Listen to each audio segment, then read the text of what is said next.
your name? My name is Ahmad Afif bin Muhammad Ghazali. Okay, so what course are you studying? Currently, I'm in TESOL, second year, second semester. Okay, so I will ask you a few questions about children development. Alright. Okay, so do you like children? Yes. Why do you like children? Because they are fun, you know, with being with them make me feel less stressed. Okay, so do you think it is important for us to focus on children's development? Yes. Why? Because children's development is, you know, as a adult, they will adapt a lot of things from us. Whatever we do, they will think that is right and they will follow. And without right guidance, it might be lead them to the wrong way lah. Okay, so one more question. So you as a TESOL student, which you will be a future teacher, so what are your strategies to help your students in their memorizing skills or learning? So as a teacher, in the future, we have to follow the trend. As right now, our kids are familiar with the social media, TikTok, Instagram. So we have to develop our class or develop our lessons into the trend so that they can easily remember. As example, as a teacher, you can prepare the video earlier. Example, you prepare the TikTok video or YouTube video that is interesting. So whenever you come to the class, you know, as a teacher, we have our set induction in the lesson plan. We make them watch the video first before we start our learning, so they can because by watching media or multimedia, they can easily remember what they are going to learn. Okay, bro. So thank you. Okay, so what is your name? My name is Muhammad Imran. Muhammad Imran. Okay, so in IUM, what course are you currently studying? I'm currently studying in TESOL. Oh, so you are the same like brother Afif? Yes, same. Okay, so I would like to ask you a few questions about children development. Right. Okay, so do you like children? Yes, I like children. Okay, why? I like children because they are funny and sometimes they can make us happy too because they are happy, so we are happy. Okay, so I would like to ask, do you think it's important for us to focus and know about child development? Yeah, I think it is important to know about the child development because the children they know nothing. So we, as the bigger people, as the adults, need to make them know about the adults thing and know more about the world because they don't know anything yet. Okay, so you are from TESOL. Yes. So that means you will be a future teacher soon. Yes. So if you are a teacher, what are your strategies to keep helping your students to memorize things or to help them in continuing their learning to be easy? Right, so for me myself, I think I want to do something different from other people because as you know before this, like the traditional way, the teacher usually using the drills way, like they talk and then the students they will follow. But for me, I think the modern teacher they needs to do other thing like the integrative teaching where we are using the student-centered learning where the student they learn by themselves, we help them. So they learn by themselves, so they will do more things within themselves and it can help them developing more soft skills between them. Okay, so may I know what's your name? My name is RS Azira Sulaiman. You can call me RS. Okay, so in IUM, what is your course? I finished. I graduated from Political Science Department, Master's degree. Okay, so I will be asking a few questions regarding child development. Okay, so the first one, do you like children? Yeah, I do very much. Why? Because I enjoy the time with them and also I just play around with them. Because I have so many childhoods at home, even though I'm the last kid. Okay, so then I would like to ask, okay, do you think it's important for us to know about child development? Of course, because everyone started their life by being a child, so it is important. Okay, so if you have if you be a teacher someday, what are your strategies to help your children in learning and their memory strategies? Of course, first of all, before you cultivating something towards someone, you need to understand their needs first. So get to know what the children needs, and then later you can formulate and develop what kind of strategy that suits their memory, because different children, different needs and different strategy, of course. My name is Ashoka Binti Muhammad Jami. I am a student, postgraduate in History and Civilization. Do you like children? Selected. What do you mean? I think I adore them, but I cannot handle them in the long time. Even though I have a niece and nephew, but I think I can handle them in certain time, not all the time. So the next question, do you think it's important for us to know and focus about child development? I think this is important because it's relatable to their discipline when they grow up. And then it's very important them to learn something from the beginning because it will affect their growing process. So as if you are a teacher one day, what can you do to help your students to in their learning process and their memorizing strategies? I think it's very important for the teacher to make an observation first. You give some task and then you make an observation based on the preference of the student itself. Because like my friend said before, different children have different needs. Therefore, if for my types of methods, if the students really like to play along with the learning process, I think it's very important. Because when you do something theoretical and then you make it in the practice, it will develop their memorization very well, according to me. From the day children are born, they enter a new and colorful world of discovery, where everything is new and unfamiliar. To get to know themselves, others and their world, they need to feel safe and confident.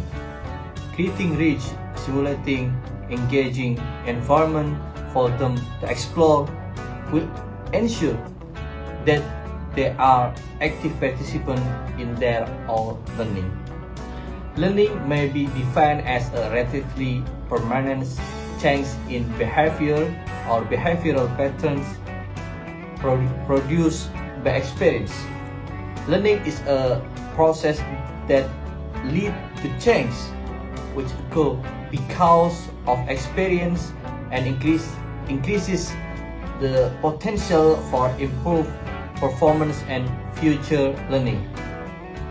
The change in the learner might happen at the level of knowledge, attitude, and behavior. As a result of learning, learners come to see the concept, idea, and the world differently.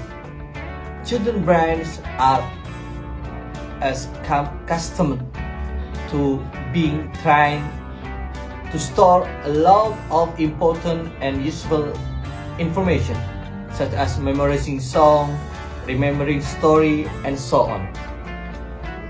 The more practice is given, the more space the brain provides to store information. One day, the child can call up all the files stored in his brain. Children also get used to having to memorize something. This is obviously very useful when the child grows up. A strategy may be defined as a plan or course of action which of vital, pervasive, and continuing importance to a school and society. This is the utmost responsibility of the teacher, parents, and guardians to work closely in designing the strategy for the learning for children. The children learning and memorizing strategy is based on the vision that all children grow to their full potential with dignity, sense of self-worth, and a passion for life and learning.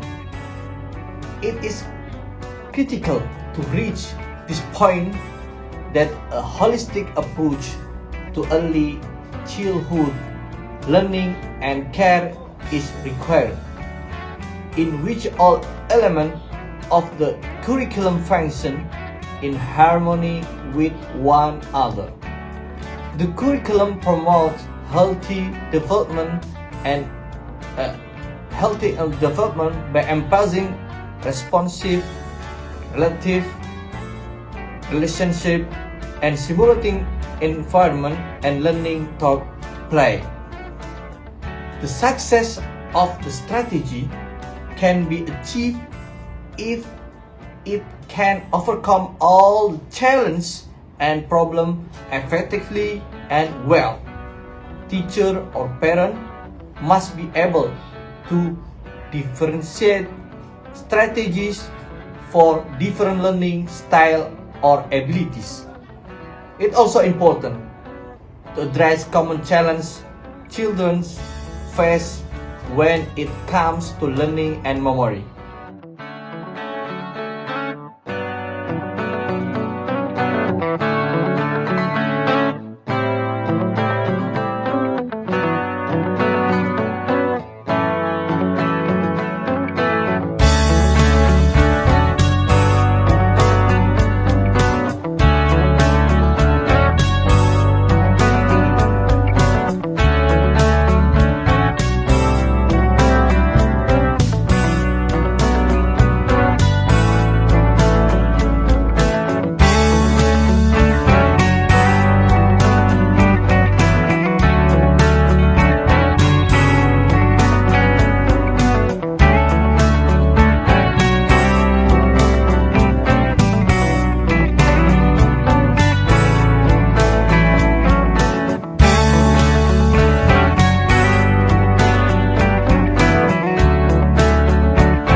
There are certainly ways to improve your overall ability to remember information, like getting more sleep or taking B12 vitamins, but this video is not about those tricks.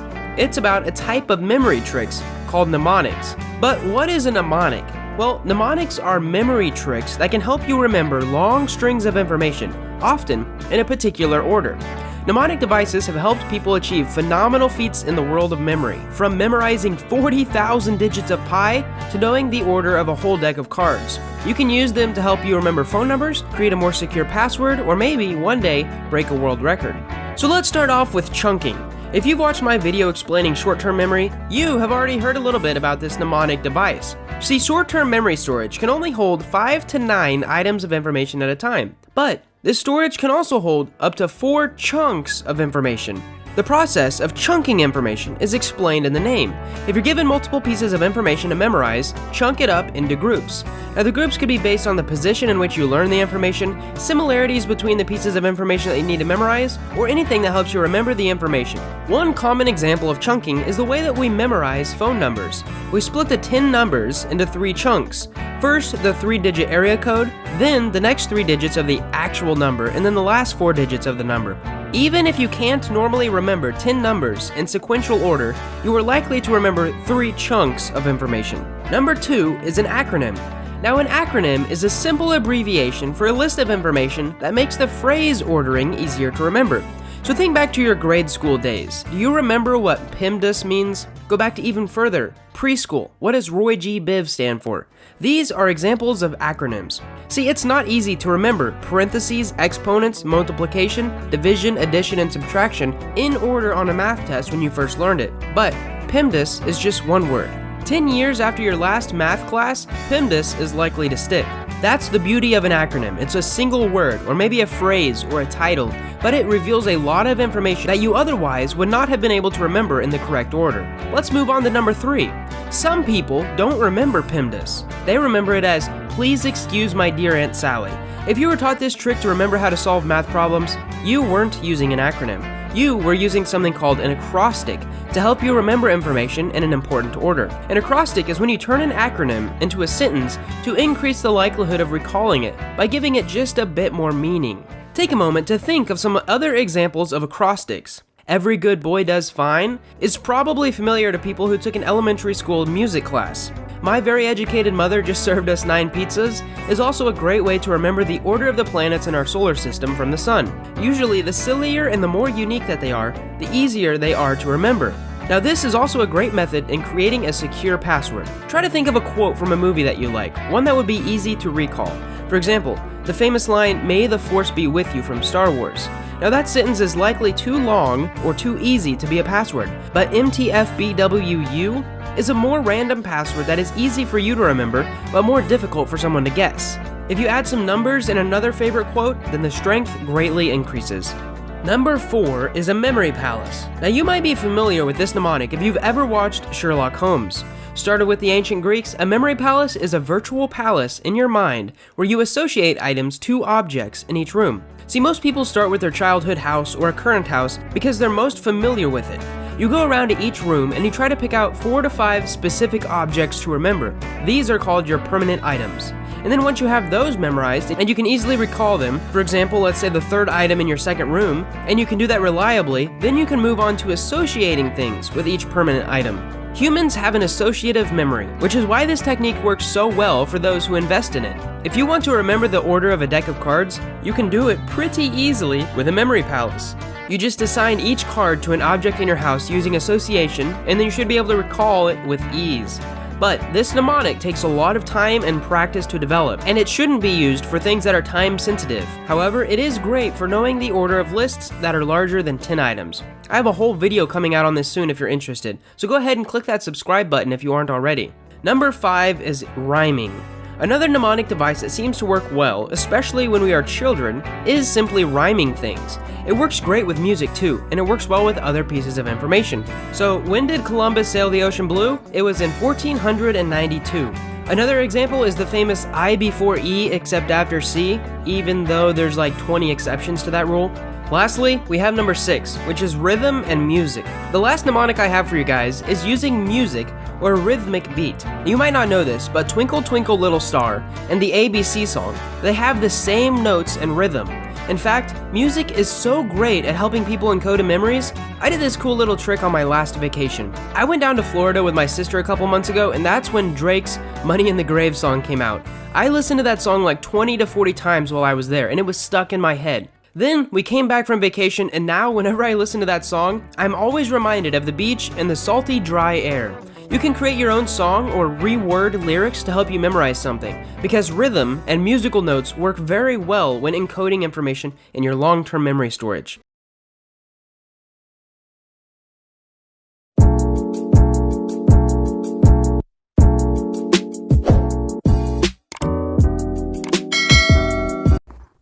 Hello Kaguro! This video will help us review the teaching strategies we are using inside the classroom. Let's start! A teaching strategy is the method you use to convey information to your students. There may be a particular strategy that works well with your group of students one year that won't work with your students the next year. Because of this, it's important to have lots of teaching strategies in your toolbox. Here are some of the top ideas for you to use. Number 1. Modeling. After telling students what to do, it's important to show them exactly how to do it. This will help your students who are visual learners too. Number 2. Feedback. Students don't always know if they're doing a good job without you telling them. Regularly provide written or verbal feedback for individual or group assignments. Also, it can be beneficial to turn the tables sometimes. Let the students provide you feedback to tell you how you're doing too. Number 3. Experiential learning. Students learn by doing, so create experiences for them to see the concepts in action. Let them practice the concepts in a safe environment. Then, they should reflect on the experience and discuss what they learned from it. Classroom activities that you could do for experiential learning include fun games, experiments, or simulations. Number 4. Student-led classroom. When students get to be the teacher for the day, they learn things that they wouldn't have learned otherwise. You could have students team teach or work in groups to teach a new topic. You'll find that other students will learn from their peers. Number 5. Mistakes. If you ever accidentally spelled a word wrong on the board, you know that students love to identify mistakes. When you're teaching a new skill, make an example riddled with mistakes. Let students practice the skill by identifying and fixing the mistakes for you. Number 6. Class discussion. Another way for students to teach each other is through class discussions. As students take turns discussing the subject, you can assess their knowledge and discover which student grasped the concepts and to what extent. Number 7. Cooperative learning. Students learn effectively when they're working together. Plan activities that require students to work together and learn from one another. In the process, they also learn critical thinking skills, communication skills, problem-solving skills, and more. Number 8. Inquiry-guided instruction. By asking questions and working together to solve the problems, students get to be involved in the learning process. The class can work together to determine the answer and report it. As students do the work to discover the answers on their own, they remember the concepts better and more fully. Number 9. Lesson objective transparency. Rather than letting your students figure out what they should be learning on their own, just tell them. Clearly state your lesson goals and objectives. You could announce it in class or write it on the board. Just make it simple and clear for all your students to understand. Then, they know what they're working towards and what they should know by the end of the class. This is also really helps to reduce student anxiety. Last, number 10, the graphic organizers. Graphic organizers summarize the information in a concise manner. Using a flowchart, Venn diagram, or web, students get to see the information in a new light. This helps them organize the information in their minds, so they can better grasp the new concepts. As the conclusion, learning and memorizing are essential skills for children to develop. By learning and remembering information, children can acquire new knowledge, solve problems, and make decisions. There are many effective strategies that can be used to help children learn and remember information. One important strategy is to understand the material. Children are more likely to remember information if they understand it. This means that the teacher should explain the material clearly and a way that children can understand. Children should also be encouraged to ask questions if they do not understand something. Another important strategy is to make connection. Children can make connection between what they are learning and what they already know. This can be done by using analogy, metaphor, and story. For example, if a child is learning about the solar system, the teacher could draw a picture of the solar system and label the planets. The teacher could then ask the child to make connection between the planets and things that the child knows, such as the Earth, the Sun, or the Moon. Practice is also important for learning and remembering information. The more children practice, the better they will remember the material. Practice can be done in the variety of ways, such as through repetition, flashcards, or games. For example, if a child is learning about multiplication, the teacher could give the child flashcards with multiplication problem on them. The child could then practice solving the problems. Mnemonic devices are memory aids that can help children remember information. Some common mnemonic devices include acronyms, rhymes, and visual imagery.